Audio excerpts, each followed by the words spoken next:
César Saldaña, director general del Consejo Regulador, que viene acompañado por Paola Medina, de Bodega William Humbert, y que viene acompañado también por Antonio Flores, de Bodega González Vía. Un aplauso para ellos.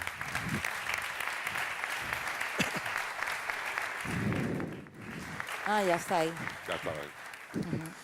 Bien, muchas gracias, Pepe. Bueno, seguimos con estos diálogos entre enólogos y vamos a centrarnos ahora en otro de los fenómenos que están últimamente ocurriendo en nuestro sector, como es el de las añadas. Ninguno de los tres fenómenos de los que hemos hablado hoy es nuevo, pero bueno, tienen una especial relevancia en los últimos años. Me acompañan Paola Medina y Antonio Flores. Os presento muy brevemente. Paola Medina, ya sabéis que es enóloga y directora técnica de Williams & Humbert, bodega bodega de su familia, como sabéis, y donde llega en 2010 tras trabajar como enóloga en Ciudad Real. Y en la que enseguida empieza a dejar su impronta. Williams & Humbert es una de esas bodegas históricas que paciente y constantemente ha ido reservando siempre partidas de añadas desde hace muchísimo tiempo, ahora ella nos contará. Y también a esas añadas o a esa costumbre de guardar añadas, ella le ha dado una o varias vueltas de tuerca últimamente. Y Antonio Flores, pues sobradamente conocido, enólogo y master blender de González Vías, uno de los máximos responsables en las bodegas de todas las labores de clasificación de los vinos y, bueno, artífice dentro de ese mundo de la clasificación bodeguera, pues de la aparición, de la recuperación y difusión de maravillas como son los finos Palma, como es toda la serie de los Tío Pepe en rama. Y, bueno, muy conocido mediáticamente también como impulsor de la Sherry Revolution. Bien, bueno, la creación del sistema dinámico que hoy conocemos de criaderas y soleras, bueno, pues como todos ustedes saben, fue uno de los elementos que marcaron el comienzo de lo que el profesor Javier Maldonado, gran estudioso de la historia de los últimos siglos del Marco de Jerez, pues ha denominado la moderna industria bodeguera jerezana, que básicamente en sus elementos fundamentales ha llegado hasta nuestros días. El sistema de añadas estaba antes de las soleras, ha estado realmente durante todo este tiempo y ahora parece que goza pues de un impulso, de un interés mediático, por supuesto, y de los profesionales también muy, muy importante. El camino de vuelta que parece que Jerez está haciendo desde la estandarización a que se nos abocó por una serie de razones en los años 60, 70, hacia elementos mucho más individuales, diferenciales, de destacar cuestiones únicas, pues evidentemente ese camino pasa por las añadas y por la expresión del carácter único que tiene cada vendimia. Parece además que las añadas pues es un argumento que nos ayuda a recuperar cuestiones tan jerezanas, tradiciones tan jerezanas como es la clasificación de las vendimias, también la clasificación de la sobretabla. Pero bueno, eso es así en tanto en cuanto las añadas también estamos hablando de partidas individuales relativamente pequeñas, y claro, eso me lleva enseguida a la primera pregunta y lanzo ya pues esa demanda que hay y ese interés por las bodegas de ir cada vez seleccionando más partidas para añadas. ¿Es realmente una alternativa a la solera? Como dice nuestro diálogo de hoy, dice alternativas a la solera, añadas, opción de futuro. Me refiero a una alternativa significativa, o sea, que vaya más allá de lo anecdótico. ¿Qué piensas tú? ¿Piensas que, Paula, por empezar con Paula, que realmente estamos hablando de una alternativa que puede ser incluso de volumen? Yo creo que bueno, respecto a las añadas, o sea, creo que se crea, ¿no?, cierta controversia, ¿no? Si es mejor una opción, el sistema dinámico, el sistema estático. Yo intento ser, en cierto modo, a pesar de todo el argumento y todo el peso histórico, desde que nosotros comenzamos en 1920, quizás la vuelta de tuerca que le hemos querido dar. Yo soy consciente que a nivel de producción no todo el mundo se puede permitir tener un inmovilizado de añadas en cierto volumen.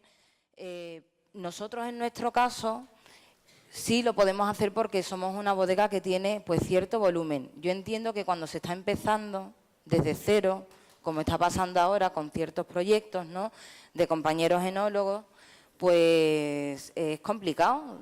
Tienes un vino parado, 2, 3, 4, 5. Yo decir como alternativa de futuro, bueno, para mí es una herramienta para conocer a fondo cómo es cada vendimia, cómo influye la pluviometría, cómo influye el rendimiento en viña, cómo se comportan los vinos, cómo envejecen cuando se dan situaciones atípicas como fue o el 2012, el 2014, los que tenemos unas reducciones en viña del 30, el 40%. Entonces se va viendo el potencial que tiene esa uva, pues cuando ya se defina, ¿no?, como vino. Entonces yo creo que es una herramienta muy potente que suma al sistema de soleras y criaderas.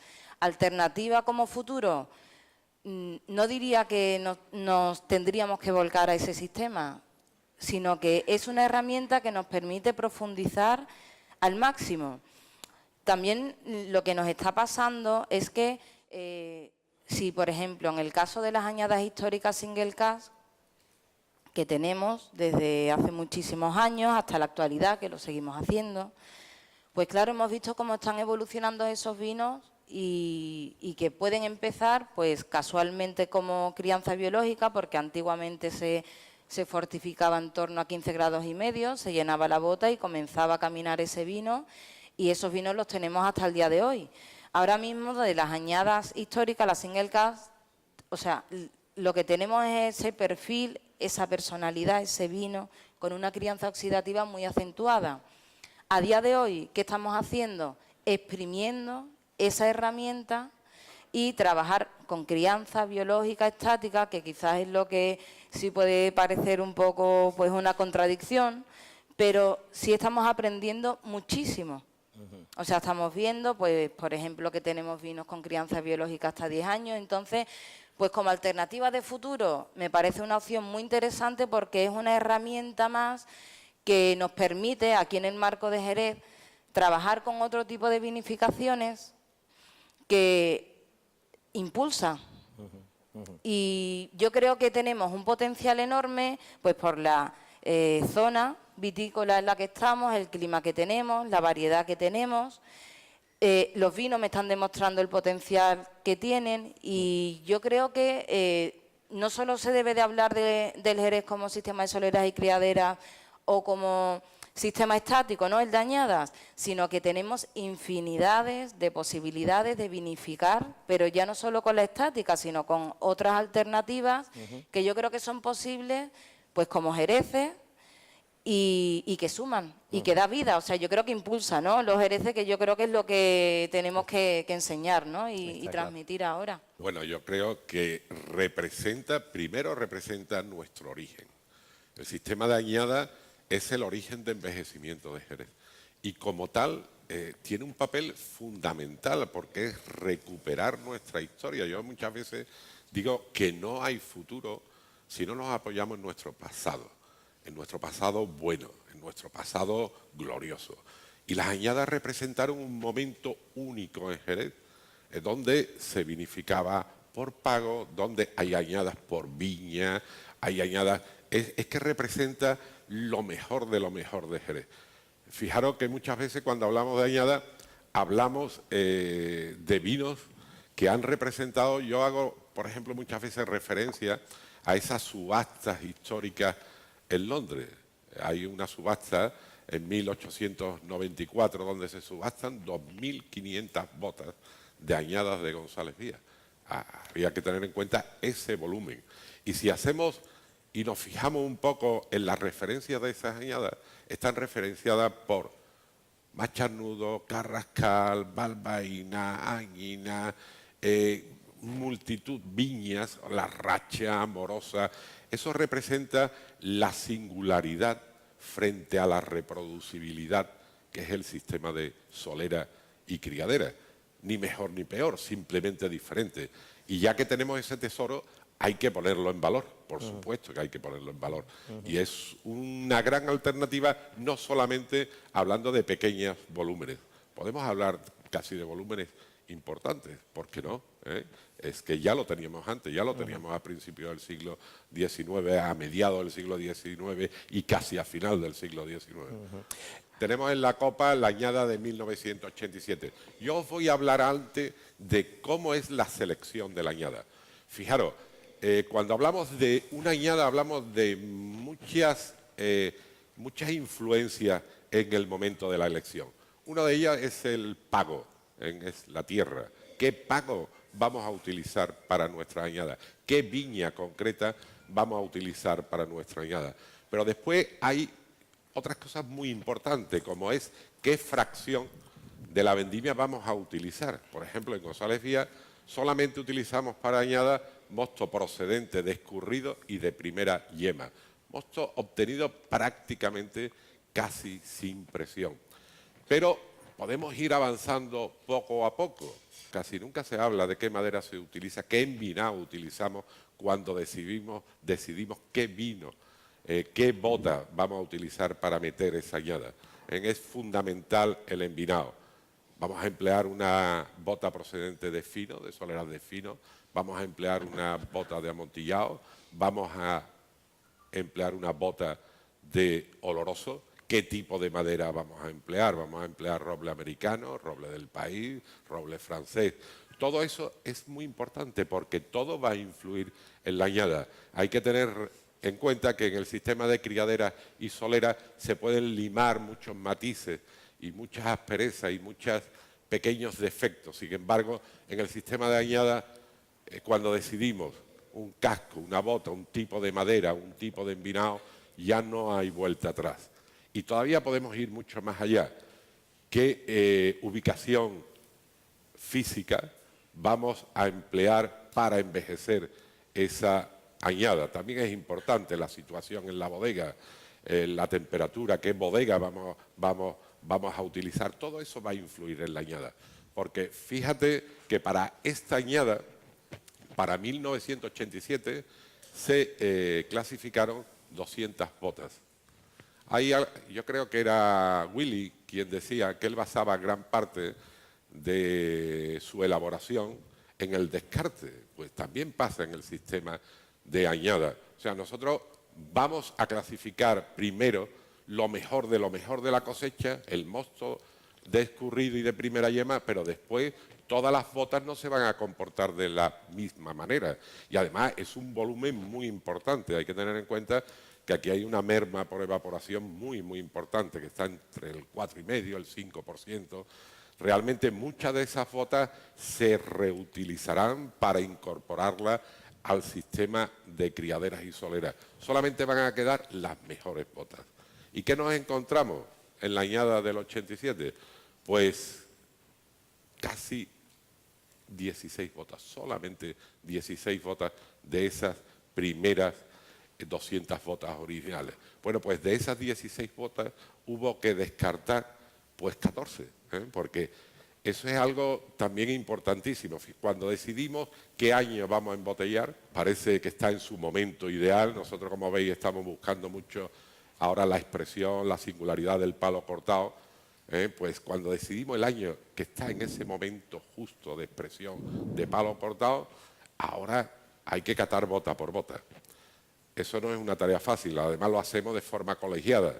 O sea, interviene Mauricio, interviene Pedro Revuelta, intervengo yo. ¿Por qué? Porque es que es una decisión muy, muy importante. Y una vez que lo hemos decidido, esas dos botas, hacemos una selección de esas dos botas y embotellamos, las embotellamos en rama, o sea, sin filtrar, sin ningún tipo de estabilización. Y hemos embotellado 987 botellas de esta añada palo cortado del 87. Fijaros, aquí hay algo muy importante. Este vino lo clasificó mi padre y lo clasificó Mauricio González Díez, los mostos originales. Y lo ha clasificado al final para embotellar Mauricio González López de Carrizosa y Antonio Flores, sus hijos. Fijaros la importancia la labor del enólogo de Jerez. Nosotros clasificamos vinos que no vamos a ver embotellados. Nosotros estamos clasificando mostos y vinos jóvenes que no veremos. Es un palo cortado. Bueno, ya podríamos hablar mucho más de qué es un palo cortado. Yo creo que este vino está en la perfecta expresión de lo que es un palo cortado.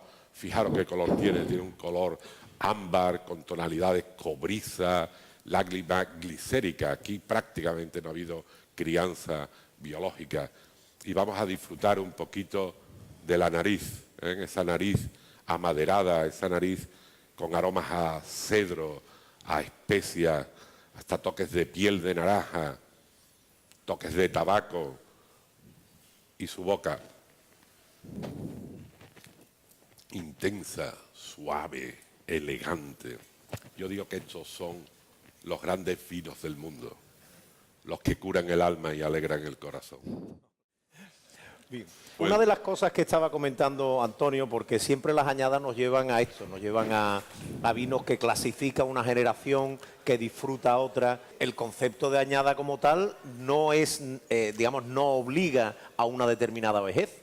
Quiero decir que también podemos hablar de añadas para vinos que se ponen en el mercado con unas edades relativamente, vamos, que no nos tenemos que no hay que esperar a la siguiente generación. Y bueno, algunos de las nuevas experiencias que tú estás desarrollando, Paula, concretamente incluso con la crianza biológica van en ese sentido, ¿no? No es que seamos pioneros, porque desde sus inicios, cuando se comenzaba o cuando se formaban las añadas históricas, se seleccionaban los mostos de determinadas viñas y lo que se hacía es que se encabezaban a 15 grados y medio. Entonces, en función de la merma que se iba teniendo, pues se iba generando pues un vacío en la bota, eso que provocaba que ese vino pues podía encaminarse en una crianza biológica, y cuando ya se agotara esa crianza biológica, pues bueno, pues ya pues entraría pues como amontillado y demás. En la publicación del libro de Jerez de Julian Jeff hace una clasificación de las añadas, ahí se ve claramente cómo practicaban, ¿no? A nivel de enológico con las añadas, y se ve que hay clasificaciones. Hizo una clasificación en 1957, después en 1987, y hay clasificaciones de vinos de añada, pues que están definidos pues como palma o palma cortada, o como dos palmas, o como un cortado, y se ve en las graduaciones pues que podían tener 15,5, 15,8, iban ya subiendo hasta 16, hasta que ya no llegaban a ser vinos muy viejos, en lo que la graduación era muy alta y los clasificaba como Loroso viejísimo, Montillado viejísimo. Entonces, en esa trayectoria se ve la posibilidad de que se pueda dar una crianza biológica estática, pero claro, nuestra incógnita siempre había sido, bueno, pero ¿qué longevidad? ¿No? Ese es el riesgo que uno asume. Entonces, se planteó en el año 2001, en ese año estaba trabajando Antonio Fernández, yo no estaba, o sea que al igual que el Jerez es un proceso, pues es una denominación histórica, se van heredando, ¿no? Lo que comentaba Antonio. Comenzamos con los vinos de crianza biológica en el año 2001. ¿Qué hicimos? Alcoholizábamos a 15 grados y medio, dejábamos el vacío en la bota, que eso era un riesgo, porque decía, bueno, pues esto me va a durar 1 año, 2 años, 3, 4... Ya eso que lo marcaba, pues el propio vino. Pero, ¿qué pasa? Pues que nosotros intentamos desprecintar al menos una vez al año las añadas de crianza biológica. Este año las hemos desprecintado todas, las oxidativas y las biológicas. Nos ha sorprendido muchísimo las oxidativas, pero en el caso de las biológicas, pues ha habido pues cierta controversia respecto al tiempo. Porque lo último que hemos seleccionado, que mañana si queréis lo podéis probar, porque lo embotellamos hace un par de semanas, seleccionamos 2 botas de la añada de 2007, es la bota 5, la bota 6, que todavía tenía velo de flor. Siempre pensaba, bueno, pero si esto a la cola no tiene nada, ¿cómo se mantiene, no? Y es posible. O sea, una volátil de 0,31, digo, esto es un milagro. Entonces, ¿qué indica esto? Bueno, que es una herramienta y es una, bueno, de investigación porque yo creo que ahí hay una adaptación de las levaduras, de supervivencia, o sea, que podamos tener un fino con 10 años, yo tampoco me lo creía hasta que hemos rectificado, hasta que hemos analizado, hasta que hemos visto, y entonces a lo que, o sea, la mayor herramienta que podemos tener es todas esas conclusiones y todos esos hechos, y yo no me esperaba que nos pudiéramos encontrar esto, nos lleva pasando pues desde el 2001 pues hasta la actualidad. Y sí, es un riesgo, lo hemos asumido en su día, pero en el caso del 2007, 10 años después nos ha sorprendido. No se esperaba. Se aprende todos los días, ¿no? Claro, pero otra cosa muy importante, y en eso creo que es una de las claves de las añadas, es que nosotros seleccionamos mostos de añina y de carrascal los primeros días de vendimia de Viña Vieja, entonces tenemos muchísima concentración. Ya. Esa concentración que nos ha permitido pues llegar a tener una longevidad en las crianzas biológicas, porque es que estamos entrando pues también con muchos nutrientes, claro. con más taninos, y entonces quizás le estamos creando un medio a esa posible levadura que tampoco se sabe cuándo aparece, no se sabe si aparece el primer mes, el segundo, el tercero, el cuarto, y es lo que le confiere, ¿no?, ese carácter tan especial. Antes de que Paola nos hable del segundo vino que estamos sirviendo, ella ha comentado una cosa y hilo un poco con lo que decía antes Antonio. Antonio decía que bueno, es muy importante, y tú también la... ¿Qué vino? O sea, ¿cómo decido que voy a declarar una...? Pero, ¿cómo decide que la va a embotellar? ¿Cómo decido? Que la va a embotellar, porque claro, esa es otra cuestión Primero, importante, ¿no? lo que tienes que buscar, qué vino quieres embotellar. Cuando estás hablando No, pero una Paola, añada concreta, de las añadas finas, ¿no?, que a mí me parece interesantísimo, de esa supervivencia de la flor, que es una auténtica superviviente. Hay que hablar también qué vino final quieres ver tú en la botella, ¿eh? Porque puedes querer ver olorosos viejos, puedes buscar palos cortados, y por qué no buscar dulces. Siempre hablamos de las añadas y hablamos de añadas oxidativas o añadas de crianza biológica. Hay una posibilidad que son las añadas de palomino fino vinificado en dulce. Te garantizo que es un auténtico tesoro, y los que tenemos la oportunidad, seguro que Paola lo tiene, de trabajar en grandes bodegas, y cuando digo grande, es grande porque es grande lo que tienen, no por volumen, tenemos la posibilidad de disfrutar de un abanico de vino impresionante. Y yo me he encontrado añadas de palomino fino vinificada en dulce, la del 67, la del 66, que era algo muy común. Vinificar la palomino en dulce, que nadie habla de la palomino. La palomino, esa capacidad de expresión que decía antes Willy, la tiene también cuando se hace en dulce. Es espectacular, es distinta. No tiene que ver nada con la Pedro Jiménez, ni tiene que ver nada con la Moscatel, porque resalta su personalidad, y salen los frutos secos, y sale el caramelo, y salen unos aromas impresionantes. Pues realmente, ¿qué buscamos? ¿Qué vinos queremos embotellar? Por ejemplo, en nuestro caso, que buscamos añadas palos cortados. Yo, que soy de la opinión que la clasificación de palo cortado no es una clasificación para toda la vida, es un momento de un vino único, donde está perfectamente conjugado la finura, la elegancia de la nariz con la potencia en boca. Eso es difícil evaluarlo. Creemos que está entre los 25 y los 35 años. ¿Por qué? Porque antes probablemente a ese vino le faltará fuerza en boca, aunque tenga elegancia y finura en la nariz, y luego la nariz se irá maderizando, irá perdiendo esa elegancia en la nariz, y tendremos palos cortados históricos. Tendremos los 2, los 3, los 4 cortados, que son palos cortados históricos, pero que habrán perdido esa finura en la nariz. Por eso la elección del momento es fundamental. Y lo que decía antes también Willy, el seguimiento de la bota, el seguimiento de la bodega. Yo digo, como decía mi padre, para hacer un buen vino hay que gastar mucha tiza y mucha suela de zapatos, que es conocer la bodega palmo a palmo y bota a bota. Bueno, aunque hemos comentado antes las añadas, ¿no?, más recientes de crianza biológica y demás, cuando se estaba organizando Copa Jerez y nos proponían, ¿no? Que, bueno, pues el tema de los vinos de añada y demás. Al final pensamos en hacer como una especie de recorrido con los vinos. En este caso, queríamos hacer un guiño a la historia, al origen.